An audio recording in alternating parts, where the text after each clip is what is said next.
Baik, Assalamualaikum warahmatullahi wabarakatuh. Perkenalkan, nama saya Ria Ikasari, semester 4 dari Fakultas Hukum Universitas Islam Malang. Kali ini saya akan memenuhi tugas UAS saya, Hukum dan HAM, dengan dosen pengampunya, yaitu Bu Pinastika Prachna Paramita, SH Mil. Sebelumnya, apa kalian tahu apa itu HAM?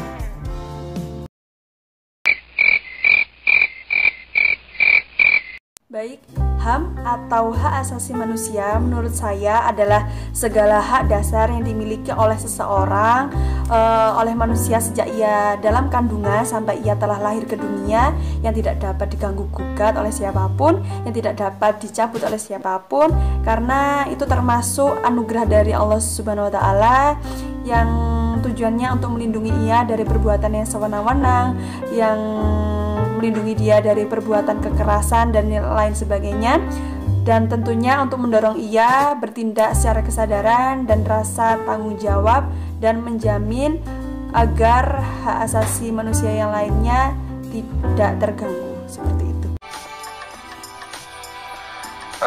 Jadi gini, hak asasi itu hak yang melekat pada seseorang. Dia bukan melekat pada hukum atau pada konstitusi. Dia melekat pada mediumnya yang namanya manusia. Jadi segala sesuatu yang dimiliki oleh manusia dan untuk kebaikan hidupnya atau untuk memenuhi kebutuhan minimumnya, itu adalah hak asasi manusia. Banyak yang mengatakan bahwa hak asasi manusia itu dimiliki sejak manusia itu lahir, tapi sebetulnya ada hak asasi, ada hak-hak tertentu yang dimiliki oleh seseorang bahkan sebelum dia lahir. Misalnya hak yang melekat dalam bentuk waris, misalnya gitu ya, atau misalnya hak seseorang yang sudah meninggal, jadi dia masih berhak untuk misalnya dapat penguburan atau prosesi keagamaan atau kepercayaannya. Nah, itu dalam rangka semua untuk memperbaiki, meningkatkan atau memenuhi batas minimum martabat manusianya, dignity. Jadi segala sesuatu yang membuat manusia itu bermartabat, itu disebutnya sebagai hak, dan itu dalam konteks yang lebih besar disebutnya dengan hak asasi manusia. Lantas, berbicara mengenai HAM, tentunya tidak sedikit yang dilakukan oleh manusia tersebut, beberapa kelalaian-kelalaian maupun pelanggaran HAM yang dilakukan. Tentunya telah tertera dalam Undang-Undang Nomor 39 Tahun 1999, pelanggaran HAM yaitu setiap perbuatan seseorang atau kelompok yang termasuk aparat negara baik disengaja yang menghalangi, mengurangi, dan mencabut HAM seseorang atau kelompok yang telah dijamin oleh undang-undang, yang dikhawatirkan tidak memperoleh penyelesaian hukum secara adil dan benar berdasarkan mekanisme hukum yang berlaku, seperti itu. Oleh karena itu, video ini dibuat mengenai pengamatan segala bentuk pelanggaran HAM atau penegakan HAM yang terjadi di lingkungan sekitar saya, yang tentunya untuk memperkuat fakta di lapangan, saya mewawancarai beberapa rekan dan kerabat saya yang tentunya bagian kecil dari sebuah pelanggaran HAM tersebut. Warahmatullahi wabarakatuh. Nama saya si A. Saya bekerja sebagai perawat. Mbak A, apa yang Anda ketahui tentang HAM? Hak asasi manusia yang wajib kita miliki di negara Republik Indonesia. Sebelumnya, apakah Anda pernah mengalami perampasan hak asasi manusia itu sendiri? Iya, pernah. Bisa disebutkan atau diceritakan? Menurutnya kepelecehan seksual. Waktu itu saya habis dari kantin, kan kelas saya di atas, ya. Dan dia itu dulu ditangkap. Dia tiba-tiba waktu saya mau naik ke atas, dia tiba-tiba menyentuh pantat aku. Seperti itu ya, jadi lebih ke fisik ya Mbak ya? Iya, ke fisik. Habis itu saya laporin sama guru BK dan ditindaklanjuti. Oke, terima kasih Mbak A. Selamat sore. Ya, saya pernah jadi korban dari pelanggaran HAM yang tentunya sebagai seorang manusia ya tidak luput dari kehidupan dan bersosialisasi. Ceritanya ketika saya lulus dari sekolah SMA terus graduate, tentunya orang tua saya kan masih dalam lingkup yang kampung. Saya tinggal di kampung, jadi mereka itu menginginkan saya setelah lulus itu menikah. Lantas saya itu bersikuku untuk ingin kuliah dan melanjutkan studi ke jenjang yang lebih lanjut.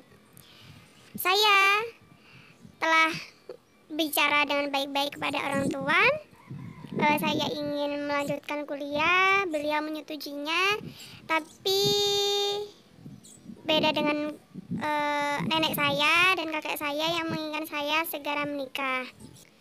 Lantas beliau juga mengenalkan saya kepada beberapa calon pasangan yang tentunya tidak hanya satu ataupun 2 orang. Saya di situ merasa semakin stres dan merasa tertekan, ya tentunya kebebasan saya untuk memilih ini rasanya dikekang begitu.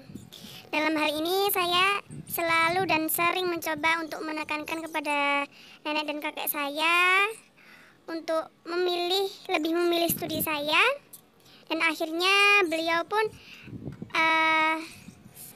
memahami dan lebih menyetujui saya untuk menikah daripada kuliah seperti itu. Dan juga padahal niat baik saya ini untuk melanjutkan kuliah tentunya ingin mengangkat derajat kedua orang tua saya, tentunya keluarga saya, karena di lingkungan keluarga saya ini hanya 1-2 orang yang memiliki pendidikan yang tinggi seperti itu. Dalam hal ini yang saya alami yaitu kebebasan untuk memilih, yaitu lebih memilih pendidikan daripada menuruti kemauan kedua orang tua saya dan nenek saya, yaitu agar segera menikah. Perkenalkan, nama saya Tara Aulia Rezeki. Mbak, apa tahu apa itu HAM? HAM itu hak asasi yang sudah dimiliki manusia itu sejak lahir. Jadi kalau kita tuh sudah punya hak sejak dalam kandungan. Gitu. Oh, baik. Apa Mbak pernah menjadi korban atau tersangka dari hak tersebut? Pernah jadi korban. Ya, bisa diceritakan Mbak sedikit? Jadi kan kita sebenarnya kan harus HAM itu banyak kan.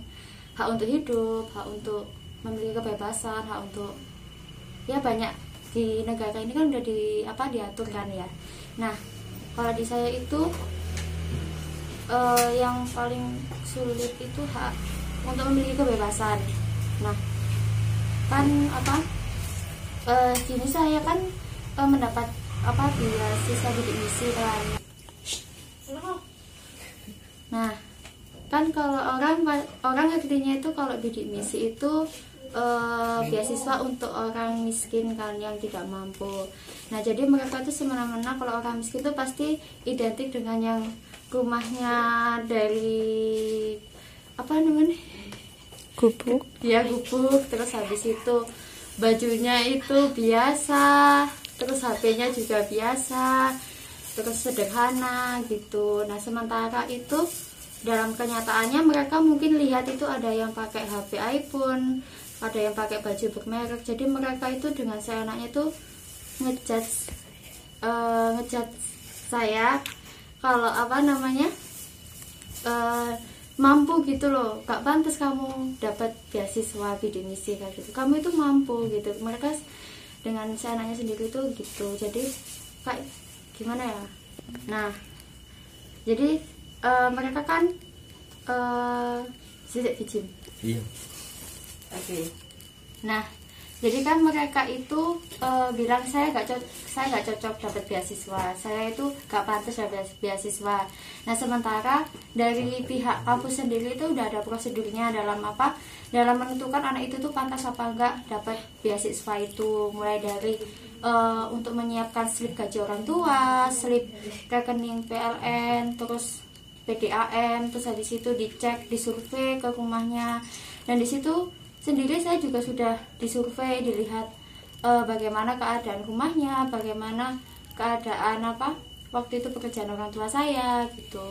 Jadi yang mereka katakan itu tidak sesuai dengan yang sebenarnya, dan mereka itu mengatakan bingung. Jadi di sini tuh saya sebagai penerima beasiswa bidinis itu kayak merasa tidak punya hak untuk bebas, untuk bisa makan dengan enak, bisa minum dengan enak, jalan-jalan, kayak merasa dikekang oleh teman-teman yang tidak mendapatkan beasiswa juga gitu. Jadi saya rasa HAM di sini itu masih belum banyak dimengerti oleh teman-teman kuliah maupun teman-teman sebaya saya. Tentunya dari beberapa kasus yang mereka alami, salah satu faktor penyebab terjadinya pelanggaran HAM yang pertama karena adanya sikap egois yang tentunya membuat pelaku atau tersangka tersebut kehilangan akal sehat.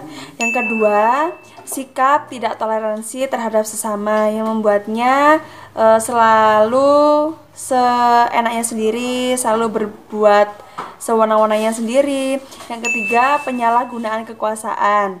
Yang keempat, ketidaktegasan aparat hukum yang tentunya membuat kasus HAM semakin mencuat. Contohnya saja kasus begal misalnya. Begal ini tentunya mengambil hak dari korban seperti barang berharga, seperti nyawa, yang kemudian dalam hal ini aparat itu tidak mengusut dengan jelas dan selesai seperti itu. Yang kelima, rendahnya kesadaran HAM yang tentunya membuat orang semena-mena terhadap orang lain. Yang keenam, penyalahgunaan teknologi. Contohnya saja dalam Instagram, dalam Facebook, netizen ini mengeluarkan kata-kata yang tidak pantas yang sehingga membuat pemilik akun Instagram, akun Facebook yang dihujatnya itu menjadi semakin stres atau psikisnya terganggu karena cuitannya tersebut. Nah, jelas ya, berarti pelanggaran HAM itu merupakan penyelewengan dari nilai-nilai Pancasila yang ada. Oleh karena itu, kita harus tahu upaya-upaya apa aja sih untuk menghindari penyelewengan HAM. Yang pertama, pentingnya pendidikan karakter pastinya untuk melatih kemampuan diri menuju ke arah yang lebih baik dan berpikiran positif. Yang kedua, untuk meningkatkan persatuan dan kesatuan. Yang ketiga, melakukan pengawasan upaya terhadap penegakan HAM. Yang keempat, yuk simpan dan redam rasa ego yang berlebih. Yang kelima, kita terapkan rasa toleransi dalam berbangsa, beragama, dan bernegara. Stop penindasan, perampasan hak, dan diskriminasi yang sewenang-wenangnya, karena manusia dilahirkan secara merdeka untuk memiliki hak dan martabat yang sama.